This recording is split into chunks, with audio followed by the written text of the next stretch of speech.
Hello दोस्तों, तो आज हम पढ़ेंगे सेंसरी और असेंडिंग ट्रैक्स के बारे में। हमने सेंसरी रिसेप्टर्स के बारे में पढ़ लिया, सोमैटो सेंसरी रिसेप्टर्स। अभी हम पढ़ेंगे सेंसरी असेंडिंग ट्रैक्स के बारे में। नाउ डिपेंडिंग ऑन वो कहाँ से कॉर्टेक्स की तरफ जा रहे हैं स्पाइनल कॉर्ड से, हम इनको तीन में डिवाइड करते हैं। सो सपोज करो ये स्पाइनल कॉर्ड है,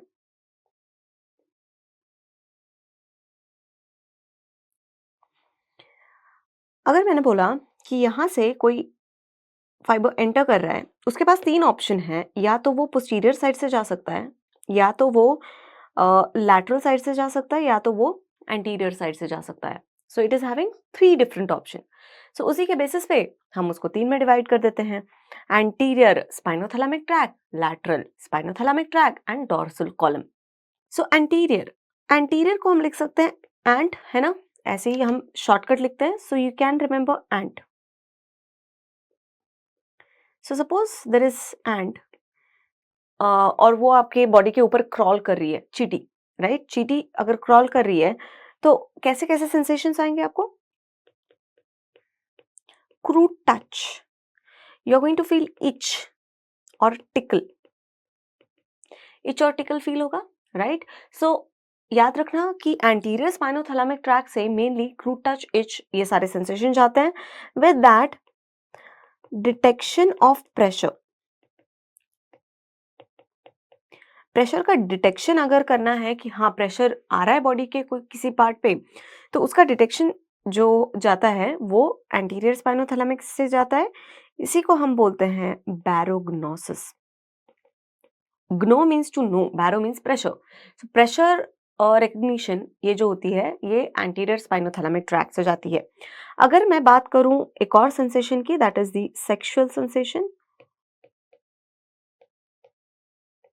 ये भी एंटीरियर स्पाइनोथैलेमिक ट्रैक से जाती है। आगे बढ़ते हैं नेक्स्ट ट्रैक पे, that is lateral spinothalamic track. Lateral, किसी ने अगर लात मारी तो क्या होगा? Obviously you will feel pain and you will be red hot in anger, गुस्से में लाल हो जाओगे, राइट? सो अगर किसी ने किक किया, लात मारी, तो क्या होगा? Pain and temperature. So lateral spinothalamic tract जो होता है वो पेन एंड टेम्परेचर को कैरी करता है, और बाकी बचे सारे सेंसेशंस पोस्टीरियर कॉलम के थ्रू जाते हैं। इसको कभी भी पोस्टीरियर स्पाइनोथैलेमिक ट्रैक मत बोलना, वो बोलना गलत होगा, क्योंकि हम जब उसके ट्रैक्स के लोकेशंस पढ़ेंगे तब हमें पता चलेगा कि क्यों नहीं हम इसको स्पाइनोथैलेमिक ट्रैक बोल सकते। एनीवेज, सो कौन कौन से सेंसेशंस होते हैं जो पोस्टीरियर कॉलम के थ्रू जाते हैं? सो याद रखना, पहला होता है आपका, हमने बोला था कि जो क्रूड टच है वो जा रहा है एंटीरियर से, सो फाइन टच जो होगा वो जाएगा पोस्टीरियर कॉलम से। उसके साथ साथ हमने बोला था कि बाकी सारे, दैट मीन्स वाइब्रेशन, स्टीरियोगनोसिस, किसी भी चीज का लोकलाइजेशन, राइट? उसके बाद 2 पॉइंट डिस्क्रिमिनेशन,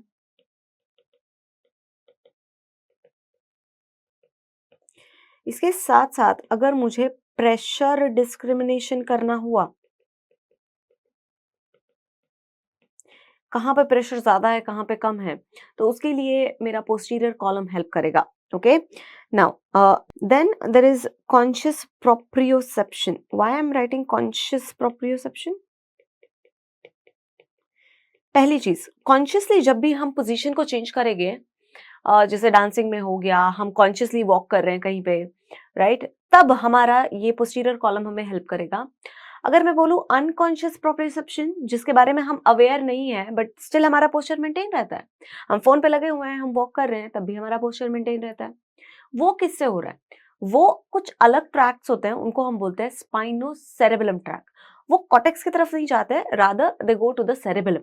ओके, तो पहली चीज, स्टीरियोग्नोसिस क्या होता है? Gno means to know. बिना देखे, अगर मैंने सपोज करो तीन चार चीजें आपके सामने रख दी और आपको बोला आंख बंद करो और हाथ आगे करो, हाथ में मैंने कोई चीज दे दी, सपोज पेन दे दिया, सो आप जस्ट फील करके कि अच्छा एलोंगेटेड सा कुछ चीज है और पेंसिल की तरह या पेन की तरह लग रहा है, so I am going to call it as pen. मैंने की दे दिया, इरेजर दे दिया, right? So you can identify आप बिना देखे भी उस चीज को पहचान सकते हो, उसको बोलते हैं स्टीरियोग्नोसिस। What is ग्राफिस्थीसिया? बचपन में जो हम खेल खेलते थे, किसी को आंख बंद करने के लिए बोलो एंड कुछ लिखो हाथ पे और उसको बोलो पहचाने, right? So any graphical representation on the skin that we can identify with the texture and our receptors, right, getting activated. So उसी को हम बोलते हैं ग्राफिस्थीसिया। okay? आगे बढ़ते हैं हम अनकॉन्शियस प्रोप्रियोसेप्शन पे। तो अनकॉन्शियस प्रोप्रियोसेप्शन के लिए हमारे पास स्पाइनोसेरेबुलर ट्रैक्ट्स होते हैं। याद रखना, अपर लिम्ब के लिए हमारे पास 2 स्पाइनोसेरेबुलर ट्रैक्ट है और लोअर लिम्ब के लिए हमारे पास 2 हैं। पहला है क्यूनियो सेरेबुलर ट्रैक्ट, दूसरा है रोस्ट्रल स्पाइनोसेरेबुलर ट्रैक्ट। लोअर लिम्ब के लिए हमारे पास इजी वाले हैं, दैट इज वेंट्रल पहला एंड दूसरा डॉर्सल स्पाइनोसेरेबुलर ट्रैक्ट। ओके, सो अपर लिम्ब के लिए 2 और लोअर लिम्ब के लिए 2। इस पे क्वेश्चन आता है अनकॉन्शियस प्रोप्रियोसेप्शन कौन से ट्रैक्ट से जाता है, सो प्लीज रिमेंबर स्पाइनोसेरेबुलर ट्रैक्ट। अब हम देखते हैं कि ट्रैक्ट एक्चुअली आगे सेंसरी कॉर्टेक्स तक जाता कैसे है। सो इसके लिए थोड़ी सी स्पेस ऊपर छोड़ के नीचे स्पाइनल कॉर्ड बना लीजिए।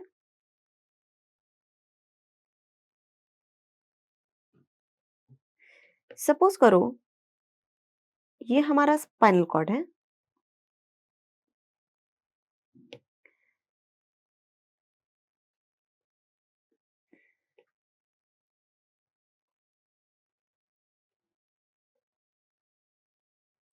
okay?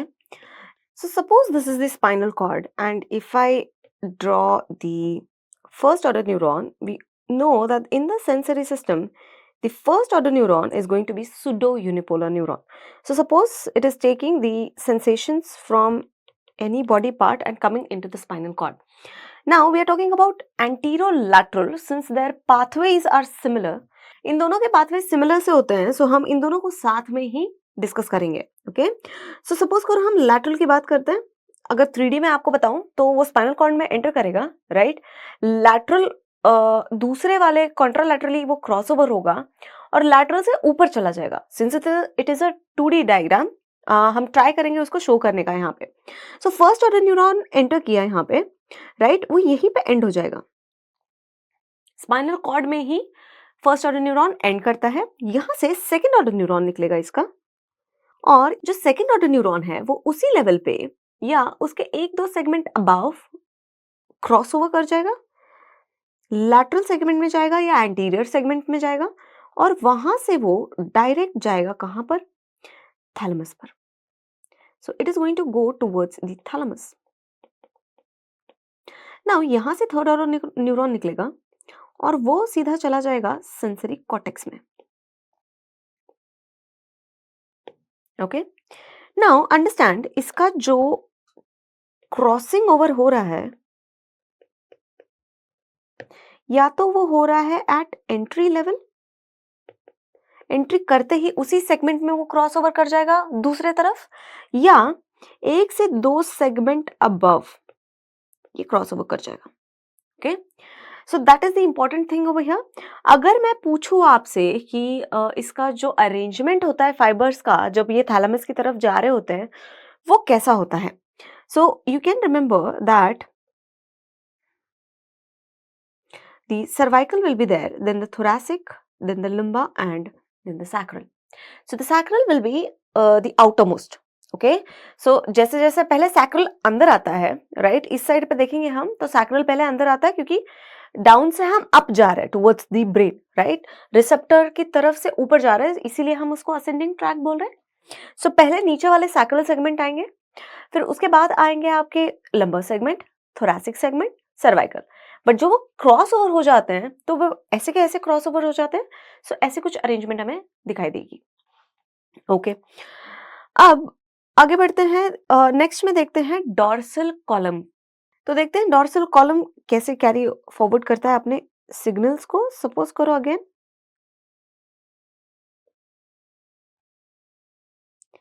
ये है spinal cord,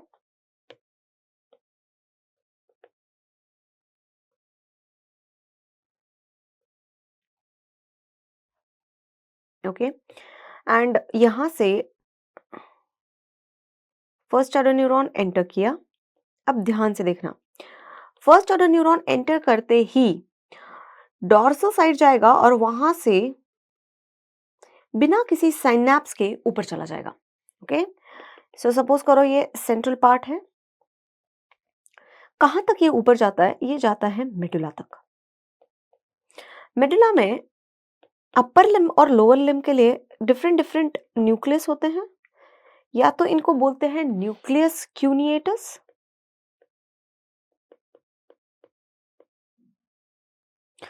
and nucleus ग्रैसिलिस,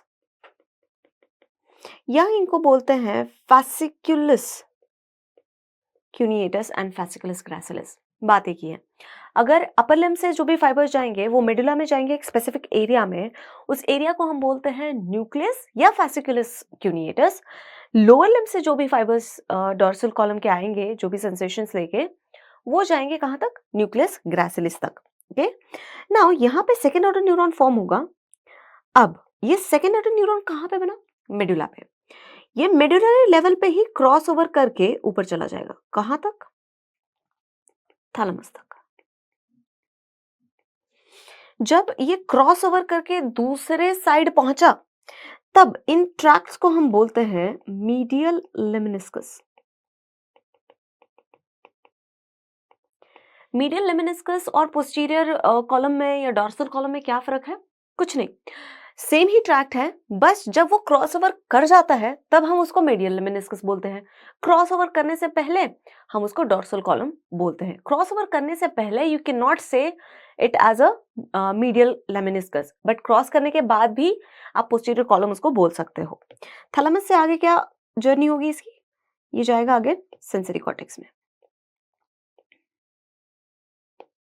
okay. सो इसका क्रॉसिंग हुआ कहाँ हुआ? डॉर्सल कॉलम का जो क्रॉसओवर होता है फाइबर्स का, that is at the level of medulla, right. और इनकी जो अरेंजमेंट होती है वो कैसी होती है? अगेन याद रखना, पहले जब भी स्पाइनल कॉर्ड बनता है तो सैक्रल सेगमेंट पहले आएंगे, उसके बाद लंबर आएंगे, thoracic and cervical. So this is going to be their arrangement, okay. इसका एग्जैक्ट अपोजिट होता है अदर साइड पे आपके एंटीरियर लैटरल कॉलम का, okay. So this is going to be the overview कि कैसे जाते हैं ये सेगमेंट। क्यों पढ़ रहे हैं हम? क्योंकि इसका इंपॉर्टेंस है जब भी हम ब्राउन सिकट सिंड्रोम पढ़ते हैं।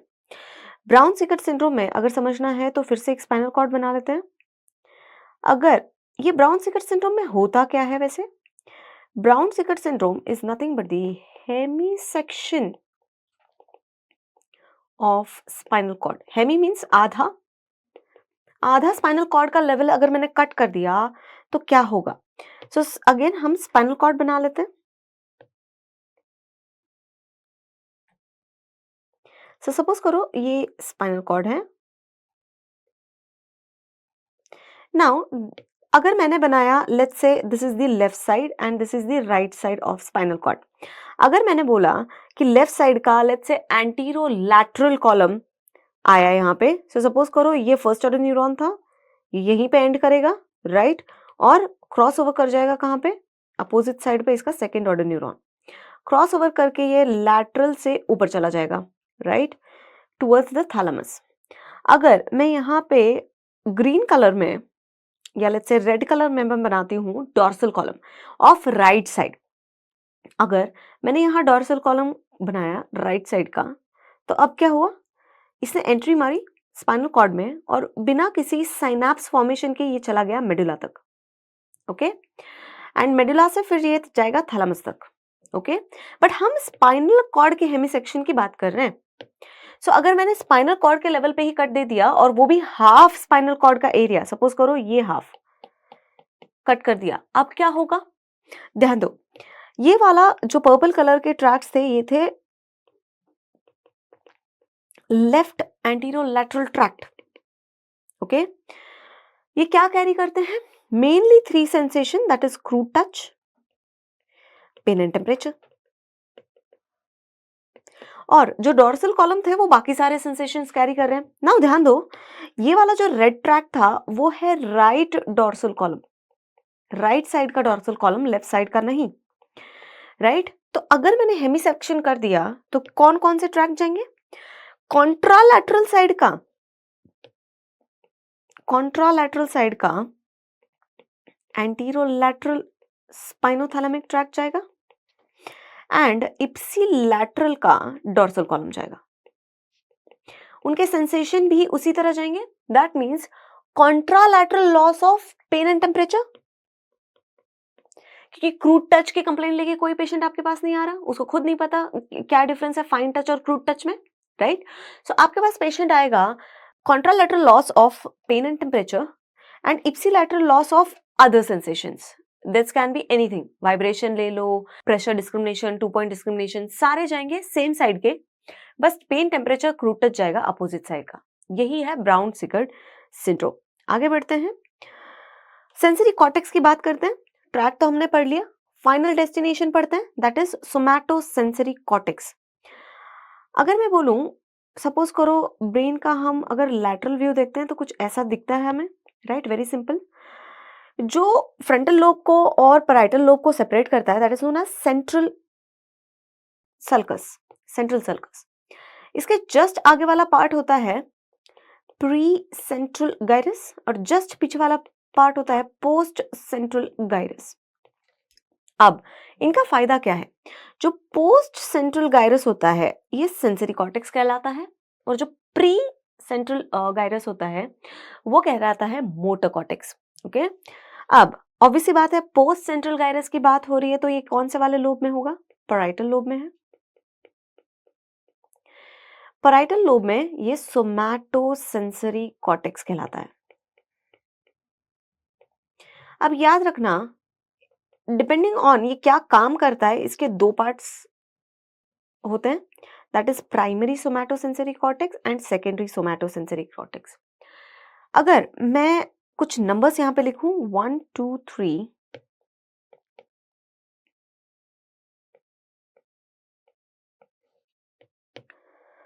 4 5 6 एंड 7, ये ब्रॉडबेंस एरिया इन सारे में pre and post central gyrus में आते हैं, राइट।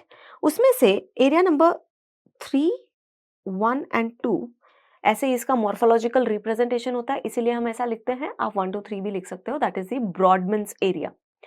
3 1 2 आते हैं प्राइमरी सोमैटोसेंसरी कॉर्टेक्स में, 5 और 7 आते हैं सेकेंडरी सोमैटोसेंसरी कॉर्टेक्स में। और ये 4 एंड 6 का क्या? ये 4 एंड 6 प्रेजेंट होते हैं प्री सेंट्रल गाइरस में। आप याद रख सकते हो क्रिकेट का चौका और छक्का, that is 4s and 6s, they are important. ये करने के लिए 4 या 6 मारने के लिए मोटर स्किल जरूरी है, सो आप याद रख सकते हो they are the part of motor cortex. Okay, now sensory की बात करते हैं। प्राइमरी सोमैटोसेंसरी कॉर्टेक्स किसके लिए इंपॉर्टेंट है? कॉर्टिकल प्रोसेसिंग या कॉर्टिकल परसेप्शन सेंसेशन का जो होता है वो होता है हमारे प्राइमरी सोमैटोसेंसरी कॉर्टेक्स में, सच एज स्टीरियोग्नोसिस। अगर मैं बात करूं सेकेंडरी की, तो यहां पे ये क्या करता है? अगर लर्निंग हो रही है किसी की सेंसेशंस के वजह से and learning and memory, particular sensation की एक पर्टिकुलर मेमोरी होती है हमारे ब्रेन में, तो लर्निंग एंड मेमोरी जो भी सेंसेशन से रिलेटेड है वो हमारा उसके लिए हमारा somatosensory area that is secondary somatosensory cortex हमारा हेल्प करेगा। ओके, आगे बढ़ते हैं। पेनफील्ड होम्यूनकुलस, इन्होंने बोला कि हमारे बॉडी का मैप होता है कॉर्टेक्स में, सेंसरी कॉर्टेक्स में भी और मोटर कॉर्टेक्स में भी। Map of whole body is present in our cortex. Okay, इसको उन्होंने बोल दिया होम्यूनकुलस। अगर सेंसरी की बात करते हैं तो सेंसरी होम्यूनकुलस, मोटर की बात करते हैं तो मोटर होम्यूनकुलस। अब ये जो मैप है होल बॉडी का, ये रिप्रेजेंटेट कैसे करता है? इसका रिप्रेजेंटेशन जो होता है, पहले तो ये सीधा सीधा नहीं है, राइट, ये डिस्टॉर्टेड मैनर में होता है एंड ये अपसाइड डाउन होता है। ओके, यहाँ पे आप देख रहे हो इसके लेग्स यहाँ पर हैं और फेस यहाँ पे है, so it is kind of upside down. ये सेंसरी वाले कॉर्टेक्स का दिखाया हुआ है, so that's why we can call it as sensory homunculus. Okay, अब सेंसरी होमनक्यूलस का एक पर्टिकुलर प्रॉपर्टी है कि आप देख पा रहे हो यहाँ पे ये डिस्टॉर्टेड क्यों है, बिकॉज इसका जो एरिया हम देते हैं वो डिपेंड करता है उसके यूज के ऊपर कि कितना वो बॉडी पार्ट यूज में आ रहा है और कितना उसका यूज हो रहा है in the form of sensations. तो मैक्सिमम एरिया इसका दिया जाता है हैंड्स को और फेस को, क्योंकि मैक्सिमम सेंसेशंस हमें इन दो एरिया से आते हैं। उसमें भी अगर आपको स्पेसिफिक होना है तो थंब को सबसे ज़्यादा एरिया दिया गया हुआ है और फेस में लिप्स को सबसे ज़्यादा एरिया दिया गया है, क्योंकि जब हम इवॉल्व हो रहे थे तो हम एनिमल्स थे, तो हम जो भी टच करके देखते थे मेनली लिप्स के साथ देखते थे, राइट। सो इसीलिए इन दोनों को ज़्यादा एरिया दिया गया हुआ है। अगर बात करें मिनिमम एरिया की, तो आप देख सकते हो यहाँ पे ट्रंक और हिप को सबसे कम एरिया दिया गया हुआ है, ट्रंक एंड हिप। अब इसकी एक स्पेसिफिक प्रॉपर्टी होती है कि सपोज करो कोई ब्लाइंड पर्सन है, इसका मतलब ये एरिया वाले न्यूरॉन्स उसके फ्री होंगे, तो अगर इन न्यूरॉन्स को हम यूज नहीं करेंगे तो वो एट्रोफी में चले जाएंगे। बट हमें नहीं चाहिए कि हमारे पास न्यूरॉन्स तो है और हम उनको एट्रोफी में भेज रहे हैं। सो क्या होता है कि जो नेबरिंग एरियाज के न्यूरॉन्स हैं वो इस एरिया में साइनैप्स बना लेते हैं और उसको यूज करने लगते हैं, right, and that is known as cortical plasticity. तो प्लीज लिख लो कॉर्टिकल प्लास्टिसिटी। इसका मतलब हमारे कॉर्टेक्स की ये एबिलिटी होती है, ability to form new synapses with neighbouring area. इसी को बोलते हैं कॉर्टिकल प्लास्टिसिटी। ये बेस्ट मिलती है चिल्ड्रन में, बच्चों को जो भी सिखाओ वो जल्दी जल्दी सीख जाते हैं। जो बचपन से ही ब्लाइंड है, आपने नोटिस किया होगा कि उनकी टच की पावर, उनकी स्मेल की पावर हमसे, नॉर्मल पर्सन से बहुत स्ट्रांग होती है। क्यों ऐसा? क्योंकि उस वाले न्यूरॉन्स को ज़्यादा एरिया मिल गया प्रोसेस करने के लिए, सो इसीलिए वो ज़्यादा डेवलप होते हैं, राइट। एंड एक सिचुएशन होती है which is known as phantom limb, ये भी इससे हमें देखने मिलती है और ये भी इससे एक्सप्लेन होती है कि जब भी कोई भी लिम्ब हम लेट्स से एम्पुटेट करते हैं, लेट्स से यहाँ पे हमने किसी लिम्ब को एम्पुटेट किया, ओके, लेग को एम्पुटेट किया, अब क्या होता है कि यहाँ से जो नर्व जा रही है वो तो किसी एरिया में जा ही रही है, but after some time it is not going to have that energy, right. इसके दो लॉज है जो इसको एक्सप्लेन करते हैं, बट मोस्ट इंपॉर्टेंट नई थियरी कहती है कि कॉर्टिकल प्लास्टिसिटी उसका एक रीजन है। सपोज करो हमने लेग को कट कर दिया, तो अब ये जो नेबरिंग एरिया के न्यूरॉन्स हैं वो इसके साथ साइनैप्स बना लेंगे और उसको स्टिमुलेट करेंगे, राइट। और हमें ऐसा लगेगा कि वहां पे एक्चुअली ये जो सेंसेशंस आ रहे हैं वो सारे के सारे पैर से आ रहे हैं, राइट। सो इसी को बोलते हैं फैंटम लिम्ब। पुरानी थियरी बोलती थी कि फैंटम लिम्ब जो है वो लॉ ऑफ प्रोजेक्शन की वजह से है। पुरानी थियरी बोलती थी कि फैंटम लिम्ब जो है वो लॉ ऑफ प्रोजेक्शन की वजह से है। क्या मतलब है इसका लॉ ऑफ प्रोजेक्शन का? दैट जो भी हमें इम्पल्सेस आते हैं ब्रेन में, impulses reaching to the brain or let's say cortex, they are projected, they are always projected to receptor level। Brain को ऐसा लगता है कि चाहे जहां से भी उसको स्टिमुलस मिले वो हमेशा प्रोजेक्ट करता है, और या वो हमेशा ऐसा फील करता है कि वो जो सेंसेशंस आ रहे थे वो उस रिसेप्टर लेवल से आ रहे थे। सपोज करो यहाँ पे हमने पैर को काट दिया, ठीक है, यहाँ से कुछ नर्व जा रही थी जो कि अब कट चुकी है, वो हमारे ब्रेन तक जा रही है। अब जब भी पैर को एम्पुटेट किया जाएगा, यहाँ पे कुछ इन्फ्लेमेशन होंगे, इन्फ्लेमेटरी मार्कर्स रिलीज होंगे, या कोई भी टच स्टिमुलेशन या कोई भी स्टिमुलेशन हुई उस नर्व को स्टिमुलेट करवा सकती है, एक्शन पोटेंशियल प्रोड्यूस करवा सकती है, और वो नर्व अल्टीमेटली कॉर्टेक्स में जा रही है। तो उसको ऐसा लग रहा है कि ये जो सेंसेशंस है वो यहाँ से नहीं बल्कि यहाँ से आ रहे हैं जो लिम्ब कट चुकी है। So that means it's kind of a ghost, भूत की तरह लग रहा है कि पैर तो नहीं है बट पैर से सेंसेशन आ रही है, और घोस्ट का मतलब ही होता है phantom. Okay, so that's why it is said as phantom limb. So impulses reaching to the cortex, they are projected to the receptor irrespective of site of stimulation. अगर मैंने यहाँ पे नर्व को स्टिमुलेट किया, यहाँ किया या कॉर्टेक्स के बिल्कुल पास किया, डजंट मैटर। उसको ये लगता है कि ये जो सेंसेशंस आ रही है वो रिसेप्टर से ही आ रही है, और यही है फैंटम लिम्ब का मैकेनिज्म ऑल्सो। अगर आपके पास फैंटम लिम्ब के लिए दो ऑप्शंस हुए तो प्लीज चूज कॉर्टिकल प्लास्टिसिटी। ये नई थियरी बोलती है कि cortical plasticity is the main reason behind the phantom limb than the law of projection. Law of projection से ज्यादा बेटर होगा, आप चूज करोगे कॉर्टिकल प्लास्टिसिटी। कोई एक ही ऑप्शन में है तो go with that, otherwise go with the cortical plasticity. Next law पढ़ते हैं, बहुत ही इजी लॉ है, बेल-मेजेंडी लॉ। हमारे पास दो टाइप के फाइबर्स होते हैं, sensory fibres and motor fibres. ये लॉ बोलता है जो सेंसरी फाइबर्स स्पाइनल कॉर्ड में एंट्री करते हैं वो हमेशा एंटर करेंगे dorsal horn of spinal cord से, और जो मोटर फाइबर एग्जिट करते हैं स्पाइनल कॉर्ड से वो हमेशा एग्जिट करेंगे ventral horn of spinal cord से। इतना सा है Bell Magendie law which is very very easy. अब आते हैं Muller's doctrine of specific nerve energy. ये बोलता है कि जो हमारे बॉडी में स्पेसिफिक टाइप ऑफ रिसेप्टर्स हैं,